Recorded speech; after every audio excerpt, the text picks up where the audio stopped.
उत्तर प्रदेश के अंबेडकर नगर में एक महिला अपने 4 बच्चों के साथ रहती है। महिला का नाम है गौसिया खातून। गौसिया खातून का पति सऊदी अरब में काम करता है और जो भी पैसे कमाता है वो वहाँ पे कमा के अपनी पत्नी को भेजता है। मार्च 2025 की बात है दोस्तों। गौसिया खातून के पति ने उसको सऊदी अरब से कॉल किया और इससे कहा कि वो इन सभी को उम्रा के लिए सऊदी अरब बुला रहा है। गौसिया खातून बड़ी खुश हो जाती है, उसके 4 बच्चे भी खुश हो जाते हैं और फिर ये सभी लोग सऊदी अरब जाते हैं। सऊदी अरब में जब ये अपने पति के घर पे जाती है तो वहाँ पे देखती है कि एक महिला काम कर रही है। अब ये अपने पति से पूछती है कि ये महिला कौन है, तो इसका पति कहता है कि इसे तुम अपनी छोटी बहन समझो क्योंकि मैंने इससे शादी कर ली है। इस बात पे गौसिया खातून और उसके पति में झगड़ा हो जाता है। अब 1 महीने तक गौसिया खातून अपने बच्चों के साथ अपने पति के घर सऊदी अरब में रहती है। 1 महीने बाद ये वापस आ जाती है और इन दोनों पति पत्नी का छोटी छोटी बात पे नोकझोंक होती रहती थी। लेकिन अचानक से दोस्तों क्या होता है, 2 मई 2026 को पुलिस को सूचना मिलती है कि गौसिया खातून के घर में 4 बच्चों की लाश मिली है। अब पुलिस मौके पर पहुंचती है, चारों बच्चों की बॉडी को जब्त करती है, पोस्टमार्टम के लिए भेजती है। अब माँ को ढूंढा जाता है, माँ गायब है। अब पुलिस वालों को लगता है कि माँ ने ही अपने 4 बच्चों का कत्ल किया है। लेकिन अगले दिन गौसिया खातून की लाश घर से 100 मीटर दूरी पर एक नाला है, नाले के अंदर मिलती है। अब 4 बच्चे और एक माँ यानी कि 5 लोगों का कत्ल किसने किया। अब पुलिस कातिल को ढूंढती है और आखिरकार पुलिस जो है कातिल तक पहुंच जाती है।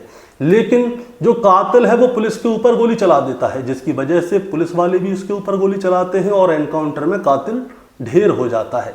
अब इसके बाद पूरी कहानी निकाली जाती है कि आखिर इन 5 लोगों का कत्ल, गौसिया खातून और उसके 4 बच्चों का कत्ल क्यों किया गया। और जब कहानी निकल के आती है तो सभी लोग चौंक जाते हैं। दोस्तों आज की कहानी इसी महिला के ऊपर है और इस कातिल के ऊपर है जिसका नाम आमिर है। इसने आखिर इन 5 लोगों का कत्ल किया तो क्यों किया। दोस्तों कहानी शुरू करूंगा उससे पहले मैं बस आपसे यही कहना चाहूँगा कि अगर आप मेरे चैनल पे नए हैं तो चैनल को जल्दी से सब्सक्राइब कर दीजिएगा ताकि रोजाना रात को 8 बजे मैं आपके लिए एक सच्ची घटना की कहानी लेकर आ सकूँ। नमस्कार दोस्तों, मैं गौरव शर्मा और आप देख रहे हैं गौरव शर्मा सफ़र। दोस्तों आज की जो सच्ची घटना मैं आपको सुनाने जा रहा हूँ, ये सच्ची घटना शुरू होती है उत्तर प्रदेश के अंबेडकर नगर से।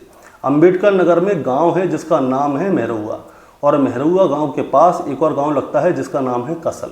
कसल गांव का रहने वाला एक शख्स है जिसका नाम है नियाज। नियाज जो है काम करने के लिए, कमाई करने के लिए सऊदी अरब जाता है और जिस समय पे वो सऊदी अरब जाता है तो अपने पीछे अपने घर पे अपनी पत्नी और 4 बच्चों को छोड़ के जाता है, जिनमें 3 बेटे और 1 बेटी है। पत्नी का नाम है गौसिया। अब नियाज जो भी पैसे वहाँ पे कमाता था उसमें सिर्फ अपने खर्चे लायक पैसे अपने पास रखता था, बाकी सारे पैसों को वो अपनी पत्नी के पास हिंदुस्तान भेज दिया करता था। उसकी पत्नी भी बड़ी ईमानदार थी। उसकी पत्नी एक एक पैसे को जमा करती थी ताकि कोई पैसा एक्स्ट्रा खर्च ना हो जाए और एक एक पैसा जमा करने के बाद साल 2022 में उसने अकबरपुर कोतवाली क्षेत्र का एक मोहल्ला लगता है मुरादाबाद, वहाँ पे एक प्लॉट खरीदा और प्लॉट खरीदने के बाद वहाँ पे एक मकान बनाया। 2 मंजिला मकान था, बहुत ही अच्छा मकान बनाया था। अब सब कुछ ठीक चल रहा था। पत्नी ने अपना पैतृक गांव छोड़ दिया और अपने पैतृक गांव को छोड़ के अकबरपुर कोतवाली क्षेत्र के अंतर्गत जो उसने मकान बनाया था वहाँ पे आके रहने लगी। उसकी भी एक वजह है। वजह यह है कि पत्नी जो है वो अपने बच्चों को अच्छी शिक्षा देना चाहती थी। उसके 4 बच्चे थे जो कि 8 साल से लेकर 14 साल की उम्र के बीच के थे। इसीलिए वो चाहती थी कि उसके बच्चे अच्छे स्कूल में पढ़ें, अच्छी शिक्षा प्राप्त करें ताकि बड़े होकर अच्छी जॉब करें या जो भी बिजनेस करें, जो भी करें अच्छा करें।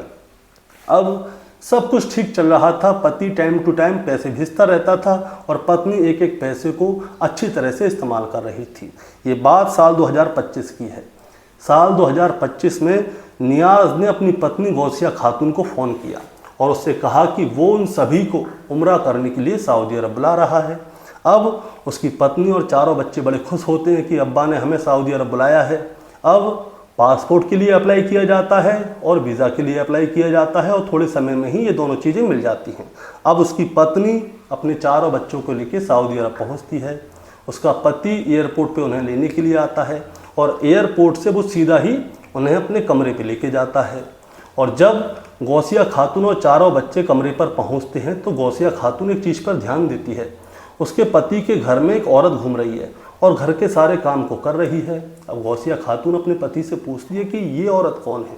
तो उसका पति कहता है कि देखो, तुम इसे अपनी छोटी बहन की तरह समझो, ये पाकिस्तान की रहने वाली है, इसे मेरी ज़रूरत थी, मुझे इसकी ज़रूरत थी, और हम दोनों को एक दूसरे की ज़रूरत थी, इसलिए हम दोनों ने एक दूसरे की ज़रूरत को पूरी करने के लिए मैंने इससे निकाह कर लिया है, और अब ये मेरे साथ रह रही है। और आज से 3 साल पहले हम दोनों ने शादी की है, यानी कि इन दोनों ने 3 साल पहले निकाह किया था, लेकिन अब उसकी पत्नी को ये वाली बात पता चली है।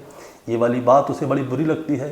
गौसिया खातून अपने पति से कहती है कि तुम्हारे 4 बच्चे होते सोते तुमने किसी और महिला से शादी कर ली, और आज से 3 साल पहले तुमने शादी की जिसके बारे में मुझे कुछ पता ही नहीं। तो उसका पति कहता है कि देखो, एक ना एक दिन तो तुम्हें पता चलना ही था, तो इसलिए मैंने तुम्हें अभी सब कुछ बता दिया।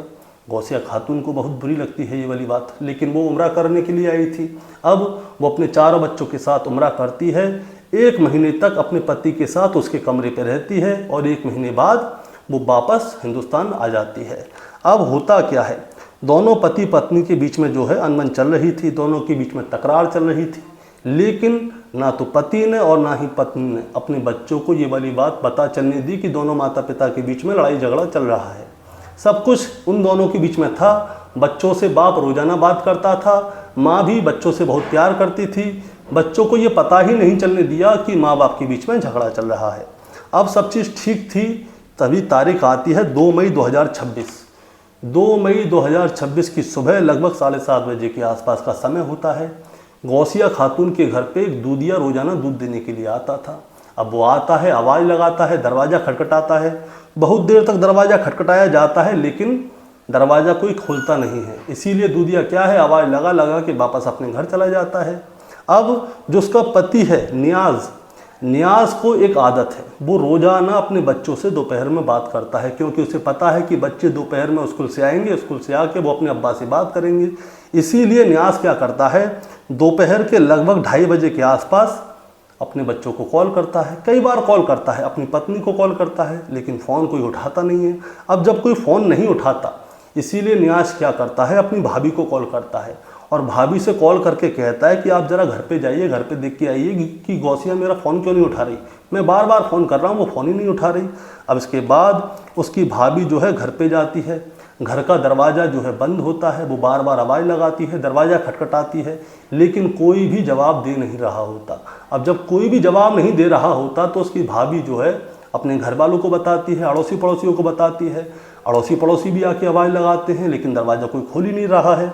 अब वहाँ पे एक आदमी मौजूद होता है, वो कहता है कि ऐसा है, आप पुलिस को फ़ोन कर लो, ऐसा ना हो कि अंदर कुछ गलत हुआ हो, क्योंकि रात से सुबह और सुबह से दोपहर हो गई, अब तक दरवाज़ा बंद है। इसी बीच में कोई पुलिस को 112 नंबर पे कॉल करता है, और जब पुलिस को कॉल किया जाता है तो आधे घंटे में ही, यानी कि 3 बजे के आसपास पुलिस मौके पर पहुँच जाती है। वो भी दरवाज़ा खोलने की कोशिश करती है, लेकिन दरवाज़ा नहीं खुलता। इसीलिए गाजिया खातून के घर के नज़दीक में ही एक दुकान है, उस दुकानदार को बुलाया जाता है, जिसका नाम होता है इरशाद से कहा जाता है कि तुम ऐसा करो, बाउंड्री पे चढ़ के अंदर जाओ और अंदर देख कर आओ कि अंदर क्या है। अब इरशाद जो है बाउंड्री पे चढ़ के पहली मंजिल पे चला जाता है, और जब वो पहली मंजिल पे जाके घर के अंदर का नज़ारा देखता है तो उसके मुंह से चीख निकल जाती है। दरअसल घर के अंदर एक बेड है, बेड के ऊपर 4 बच्चे हैं, और चारों की चारों जो हैं खून से लथपथ पड़े हैं। ऐसा लग रहा था उन्हें देख के कि मानो उन्हें किसी भारी चीज़ से बहुत बुरी तरह से पीटा गया है, जिसकी वजह से उनके प्राण निकल गए हैं। अब जैसे ही वो दुकानदार ज़ोर ज़ोर से शोर मचाता है और पुलिस वालों को अपनी आंखों देखी बात बताता है, तो पुलिस वाले भी चौंक जाते हैं। फिर घर के दरवाजे को खोला जाता है जैसे तैसे करके, और इसके बाद पुलिस वाले घर के अंदर एंट्री मारते हैं। और जब एंट्री मारते हैं तो पता चलता है कि घर के अंदर नियाज़ मियाँ के 4 बच्चे बेड के ऊपर पड़े हुए हैं, जिसमें जो सबसे बड़ा बेटा है, जिसकी उम्र 14 साल के आसपास है, शरीफ, जो कि कक्षा 7 का छात्र है, वो भी था। दूसरा बेटा साउद, जो कि कक्षा 4 का छात्र है, उसकी बगल में पड़ा हुआ था। तीसरा बेटा उमर, जो कि कक्षा 3 का छात्र है, वो उसकी बगल में पड़ा हुआ था। और चौथी उसकी बेटी सादिया, जो कि LKG की छात्र है, जिसकी उम्र लगभग 8 साल के आसपास है, वो भी उसकी बगल में पड़ी हुई थी। यानी कि चारों बच्चे जो हैं एक दूसरे के बगल में बेड पे पड़े हुए थे, और उन्हें देखकर ऐसा लग रहा था कि उनके सर को किसी भारी चीज़ से बार बार कुचला गया है, क्योंकि दीवारों पे, फर्श पे और बेड पे हर जगह ब्लड ही ब्लड फैला हुआ था। अब इसके बाद क्या होता है दोस्तों, पुलिस वाले तुरंत ही इनकी लाश को कब्जे में लेते हैं और पोस्टमार्टम के लिए भेजते हैं। इतनी ही देर में जितने भी अधिकारी थे, चाहे वो डीआईजी हो, डीएम हो, एसपी हो, सीओ हो, कोतवाली के जो कोतवाल साहब हैं वो अपनी पूरी टीम को लेकर वहाँ पे पहुँच जाते हैं और फिर पूरे घर को अच्छी तरह से तलाश किया जाता है और पूछा जाता है कि इनकी माँ कहाँ है। माँ गाजिया खातून जो है वो गायब थी। अब माँ को तलाश किया जाता है लेकिन माँ घर पे है ही नहीं। पूरे घर की एक एक चीज़ को अच्छी तरह से तलाश किया जाता है। घर की अलमारी को खोल के देखा जाता है। घर की अलमारी को खोल के देखा जाता है तो पता चलता है कि जो माँ है उसका एक भी कपड़ा अलमारी के अंदर नहीं है। देखकर साफ साफ ऐसा लग रहा था कि मानो माँ ने अपने सारे कपड़ों को पैक किया है, इन बच्चों का कत्ल किया है और यहाँ से भाग गई है। क्योंकि जो अड़ोसी पड़ोसी हैं उन लोगों ने बताया कि जो उसका पति है यानी कि गाजिया खातून का पति नियाज़, वो जो है सऊदी अरब में रहता है और सऊदी अरब में उसने किसी पाकिस्तानी महिला से शादी कर ली है और अब जो उसकी पत्नी है गाजिया खातून अपने 4 बच्चों के साथ यहाँ पे अकेली रहती है और बहुत समय हो गया उसके पति को यहाँ पे आए हुए। अब सबका मानना यही था कि जो उसकी पत्नी गाजिया खातून है उसे किसी से प्यार मोहब्बत हो गया होगा, बच्चे बीच का रोड़ा बन रहे थे, इसीलिए गाजिया खातून ने क्या किया, अपने 4 बच्चों का कत्ल किया और यहाँ से रफू चक्कर हो गई। अब पुलिस वाले क्या करते हैं, जो ज़िले की एसपी हैं प्राची सिंह, वो तुरंत ही 6 टीमों को गठित करते हैं और 6 टीमों को गठित करने के बाद जो गाजिया खातून हैं उसको ढूंढवाती हैं और उसके मोबाइल की सीडीआर भी निकलवाती हैं और आसपास के जितने भी लोग होते हैं उन सभी से पूछा जाता है। सबसे पहले जो प्राइम सस्पेक्ट थे वो गाजिया खातून के परिवार के लोग थे। परिवार के लोगों को ही उठा लेती है पुलिस और फिर उनसे पूछा जाता है कि बताओ गाजिया खातून कहाँ है। अब परिवार वालों को कुछ पता नहीं है कि गाजिया खातून कहाँ है। इसके बाद पुलिस वाले जो है आसपास के लोगों से पूछते हैं। आसपास के लोगों से पूछा जाता है तो आसपास के लोग अपनी अपनी बात बता रहे होते हैं। ये सारी खबर सोशल मीडिया के ज़रिए पूरे इलाके में फैल जाती है। जिनका पैतृक गांव था वहां तक पहुंच जाती है। आसपास के जितने भी इलाके के लोग थे मौके पर पहुंच जाते हैं और इसके बाद पुलिस की सहायता करते हैं। पुलिस की जब मदद कर रहे होते हैं तभी होता क्या है, जब आसपास के गांव के लोग भी थे, पुलिस भी थी, सर्च कर रही थी, तभी पता चलता है कि घर से थोड़ी ही दूरी पर एक गंदा नाला है और उस गंदे नाले के अंदर एक बोरी पड़ी हुई है बंधी हुई और उस बोरी के ऊपर मक्खियां भिनक रही हैं और देखने में कुछ ऐसा लगता है कि उसके अंदर कुछ सस्पिशियस है। इसीलिए पुलिस वाले क्या करते हैं, तुरंत ही उस नाले के पास जाते हैं, उस बोरी को बाहर निकलवाया जाता है और जब बोरी को बाहर निकलवाया जाता है और खुलवाया जाता है तो उसके अंदर से कोई और नहीं, उन्हीं 4 बच्चों की माँ गाजिया खातून की लाश निकलती है और उसे देखकर भी ऐसा ही लगता है कि मानो उसके सर पे भी किसी भारी चीज़ से जोर जोर से मारा गया है और उसका कत्ल किया गया है। अब उसकी लाश को भी पोस्टमार्टम के लिए भिजवाया जाता है और पोस्टमार्टम के बाद साफ साफ ये वाली चीज़ आ जाती है, चाहे माँ है चाहे उसके 4 बच्चे हैं, इन सभी के सर पे किसी भारी चीज़ से या किसी पत्थर से जोर जोर से कई बार किया गया है, जिसकी वजह से इन 4 की हत्या हो चुकी है। अब दोस्तों पुलिस वाले पहले ये सोच रहे थे कि जो माँ है उसने 4 बच्चों का कत्ल किया है, लेकिन अब माँ की भी लाश मिल गई है। इसीलिए जो केस की दिशा है वो चेंज हो जाती है और जब केस की दिशा चेंज हो जाती है तो जो गाजिया खातून है उसकी सीडीआर रिपोर्ट निकलवाई जाती है और जब सीडीआर रिपोर्ट निकलवाई जाती है तो उसमें एक नंबर सामने आता है और अड़ोसी पड़ोसियों से पूछा जाता है तो अड़ोसी पड़ोसी में से भी कोई आदमी पुलिस को कोई सूचना देता है तो पता चलता है कि गाजिया खातून के घर से लगभग 400 मीटर दूरी पर एक घर है और उस घर में एक लड़का रहता है जिसका नाम है आमिर। आमिर जो है गाजिया खातून के घर पे अक्सर आया जाया करता था, सुबह हो दोपहर हो शाम हो अक्सर वो गाजिया खातून के घर पे आता था, लेकिन इस समय पे आमिर जो है घर से गायब है। अब पुलिस वाले आमिर के बारे में जानकारी देते हैं और जब आमिर के बारे में जानकारी ली जाती है तब जाके पता चलता है कि आमिर ने आज से 5 साल पहले यानी कि साल 2021 में एक बर्तन व्यापारी है उसके बेटे का कत्ल किया था। इसके साथ में 3 लोग और शामिल थे। अब इसने कत्ल क्यों किया इसके बारे में भी बताता हूँ। आमिर और उसके दोस्तों ने क्या है, जो बर्तन व्यापारी है उसके बेटे से 5 लाख रुपए उधार लिए थे। अब जो व्यापारी है उससे इन लोगों ने पैसे तो ले लिए थे, लेकिन पैसे जब वो मांगता था तो ये पैसे देते नहीं थे। इसीलिए जो व्यापारी का बेटा है शिवा, वो क्या करता था, जहाँ पे भी ये लोग मिलते थे वहीं पे इनको टोक देता था, इनको सुनाता था कि वे पैसे तो ले गए वापस दे के नहीं गए।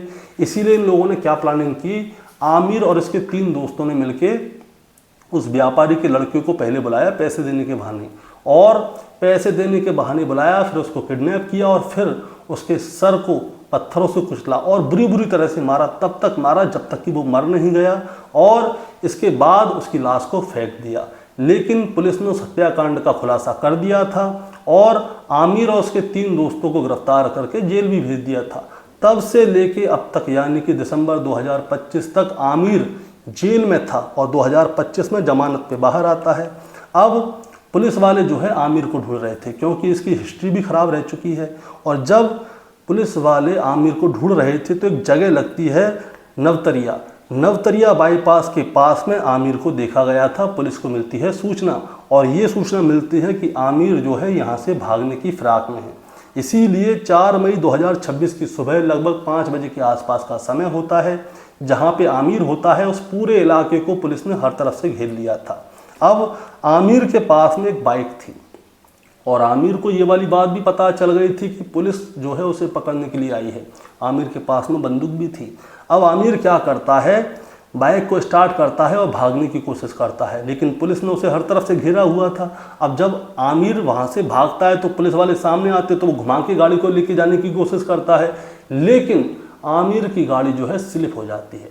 अब जैसे ही आमिर की गाड़ी स्लिप हुई तो वो नीचे गिर जाता है, और जैसे ही वो नीचे गिरता है तो पुलिस वाले उसे पकड़ने के लिए उसकी तरफ भागते हैं, और जब पुलिस वाले उसकी तरफ भागते हैं तो वो क्या करता है, बंदूक निकालता है और सीधे ही फायर करता है, जिसमें पहली गोली जो एसओजी प्रभारी हैं उनको लगती है, लेकिन उन्होंने ब्लड प्रूफ जर्किन पहनी हुई थी, जिसकी वजह से जो गोली है वो ब्लड प्रूफ जर्किन में ही जाके रुक जाती है। एक दरोगा है और एक सिपाही है, इन 2 लोगों को भी गोली पड़ती है। अब जैसे ही 3 लोगों को गोली पड़ती है तो पुलिस वाले क्या करते हैं, जवाबी कार्रवाई में आमिर में भी गोली मार देते हैं। जो दरोगा है और जो सिपाही है उनको क्या है, वो गंभीर रूप से घायल हो जाते हैं। इन सभी को लेके थाने जाया जाता हॉस्पिटल लेके जाया जाता है। हॉस्पिटल में पता चलता है कि आमिर तो मौके पर ही मर गया था, लेकिन जो दरोगा है और जो सिपाही है ये घायल हुए थे, और एसओजी के प्रभारी हैं उनकी जो है गोली जो है ब्लड प्रूफ जर्किन ने रोक ली थी। अब आमिर की हो जाती है मौत।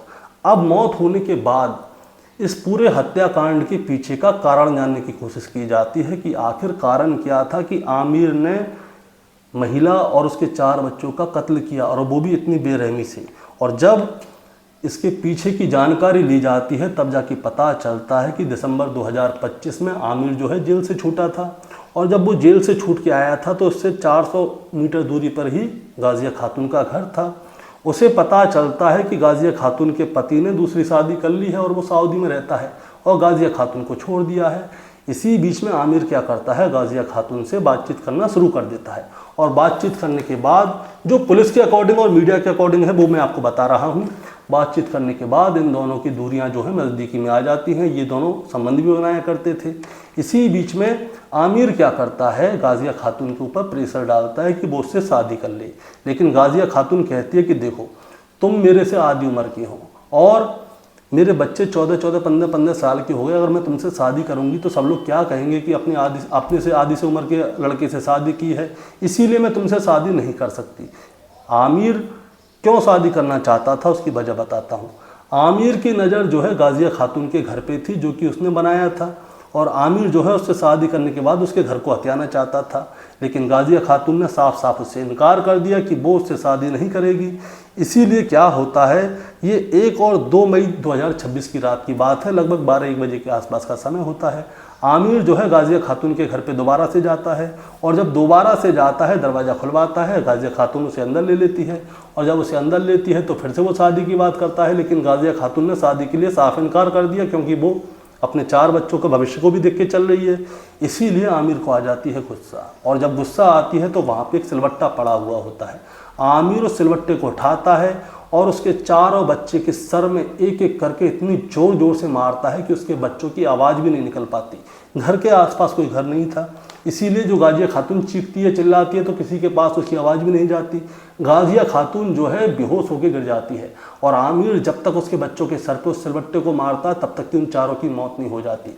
इसके बाद गाजिया खातून को होश आता है और अब वो उससे कहता है कि देखो अब तुम्हारे चारों बच्चे नहीं रहे, अब तो तुम मुझसे शादी करोगी। अब गाजिया खातून को बहुत ज़्यादा गुस्सा आती है, वो चीखती है, चिल्लाती है, रोती है और कहती है कि मैं तुम्हारी ये सारी बात पुलिस में जाके कहूँगी।